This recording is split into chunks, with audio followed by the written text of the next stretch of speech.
Well, welcome back, friends, to another Build a Lot Acres exclusive. In today's fireside chat, we're going to talk about red oak and why I consider it the king of firewoods. One small town New England family living out their adventures, one day at a time, sharing for the whole world to see. This is Build a Lot Acres.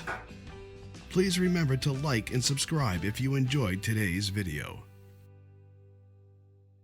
So I know a lot of you are going to say, Case, you're crazy. There's way better choices for king of firewood than red oak.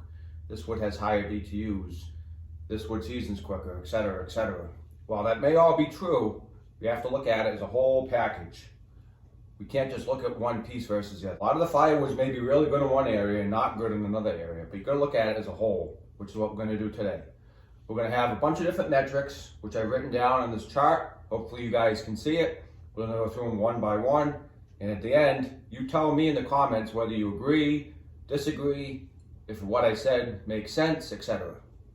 So the first thing we're going to talk about is BTU rating. Now typically firewood is going to be measured in MBTU, millions of BTUs per cord. So that's how much energy is actually in the wood. And hardwoods can range anywhere from about 15 million BTUs per cord all the way up to about 30 million BTUs per cord. Now I'll say up front, most of the woods that you're going to find that are in the high 20s or even up close to the 30 range are either going to be unavailable in a lot of areas. They might be really hard to process. There's going to be something about them that isn't going to make them the top choice.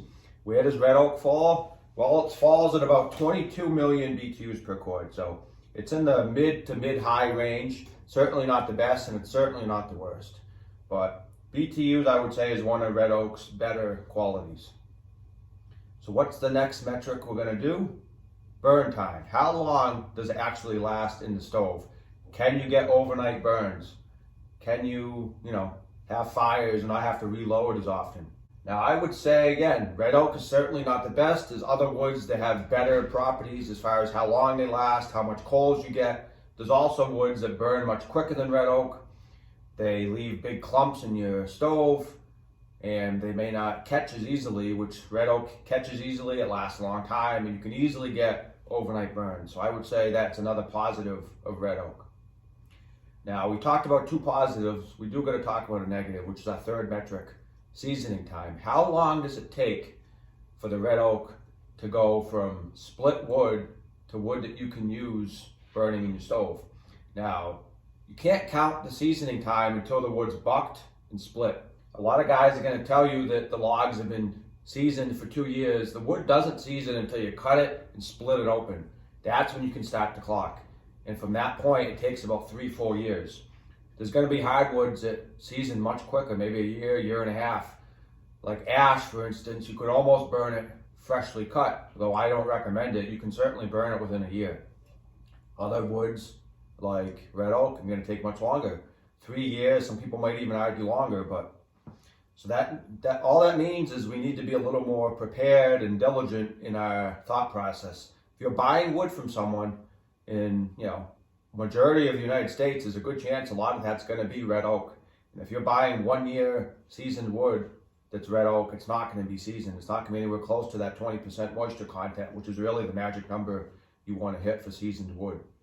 So that means you could either buy your wood ahead of time and plan ahead, or if you cut your own wood like I do, you need to have plenty of space to keep the wood.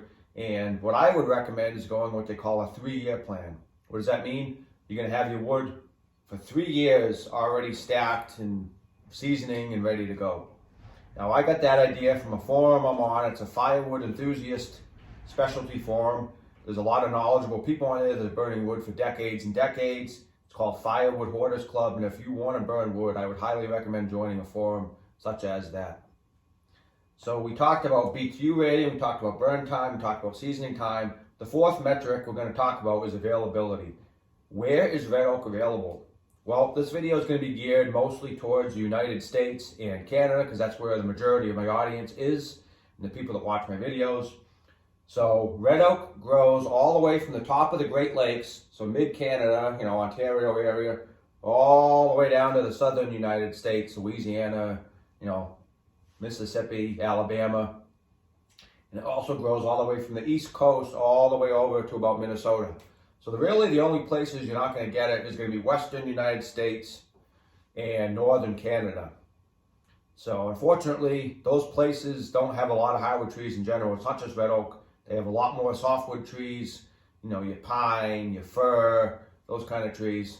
So, but the majority of the United States and a lot of Canada does have red oak available to them. So it's one of the top available woods in those areas. So the next thing we're going to talk about is ease to process. Now, that means how easy is it to cut the trees down, how many branches does it have, how easy does it split, stack, etc.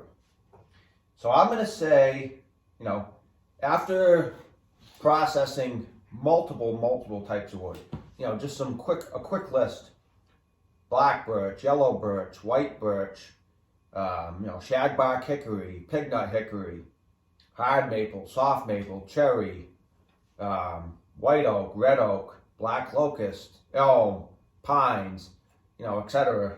There's probably a few I'm forgetting, but I process a lot of types of wood, and I can say confidently, red oak is about the easiest processing wood there is. So why do I say that? Well, let's get into the different factors that I'm considering.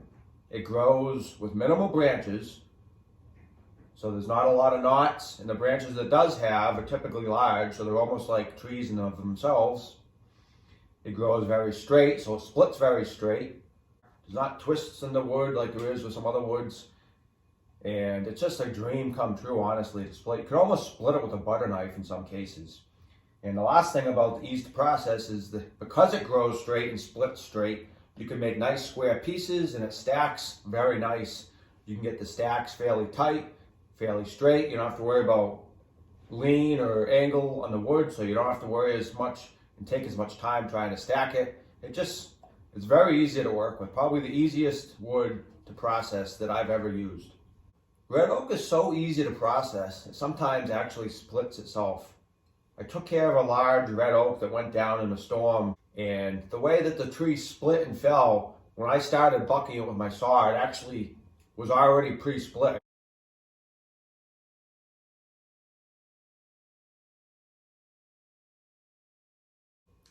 So the next thing we're going to talk about is growth potential. How big do these red oaks get? Well, they get huge, absolutely ginormous.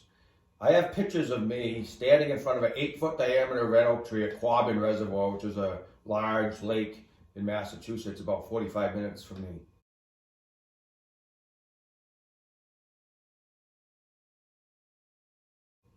So a lot of the higher BTU woods that people might think of as better firewood king choices than red oak might not grow nearly as large, and they might have way more branches, they might have thorns. There's usually going to be something, but red oaks grow huge and they're easy to process, which is a huge plus. So the next thing we're going to talk about is culling properties. We touched on it briefly in the beginning of the video. We're going to talk about it more now. So like I said, red oak doesn't leave the most coals in the stove, doesn't last the longest as far as coals, but it does last a long time, and they don't leave huge, some people might call them clinkers or whatever, but that doesn't leave these big unburnt clumps of wood that you have to shovel out all the time. So as far as coaling goes, red oak's definitely at the higher end of some of the hardwood firewood choices. So I think the last thing we're going to talk about is growth pattern. How straight does a tree grow? What is the typical consistency of the wood grain, etc.? So like I said, red oak grows very straight, tends to have minimal branches with minimal knots, and a lot of your trees that do grow big, such as like your rock maple and that kind of stuff, even your locust, can get very wavy with your wood pattern, whereas red oak is almost always perfectly straight. That makes it much easier to split, easier to stack, easier to put in your stove, etc. So I'm going to say the growth pattern of the red oaks is about the best of any of the hardwood trees. All right, so we went through all the different metrics of the red oaks. Now I'm going to quickly go through some other choices that people may mention in the comments, and I'm going to say things I think about them that aren't as good as red oak. Shagbark hickory. It rots quicker than red oak. It does season quicker, but it's very tough on chains with the bark. It makes a lot more mess when you process it because of the bark, and it can be very tough to split. It can be very stringy. Another one people might mention is sugar maple or rock maple. Again, it can rot much quicker than the red oak. It's not as rot resistant, I should say. It also tends to grow much more wavy. And in my opinion, yes, it's a great firewood, but I think it's better for, making syrups and things like that. And it's also not as common in a lot of areas. Another one people might mention, black locust. It can have thorns on it. Again, the bark can be very tough on chains. It can be wavy, and it has like a pungent smell to it. Anyone that's cut black locust knows exactly what I'm talking about. I don't know how to describe it, but it has a weird smell when you cut it. So I think another one that we should talk about that people are probably going to mention is a great choice is white ash. Now, I do agree white ash is an excellent firewood. It seasons about the quickest of any wood, splits fairly easily, grows large, it's fairly straight.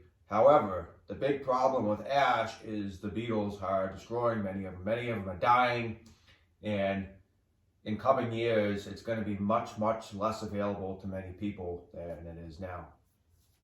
So the last one I'm going to talk about that people might say is a better choice is white oak.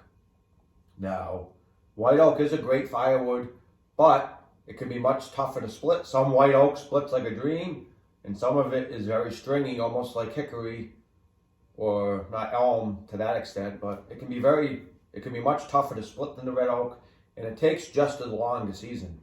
Some people will tell you white oak actually takes longer than red oak, and it doesn't usually grow as big, and it's not as common as the red oak.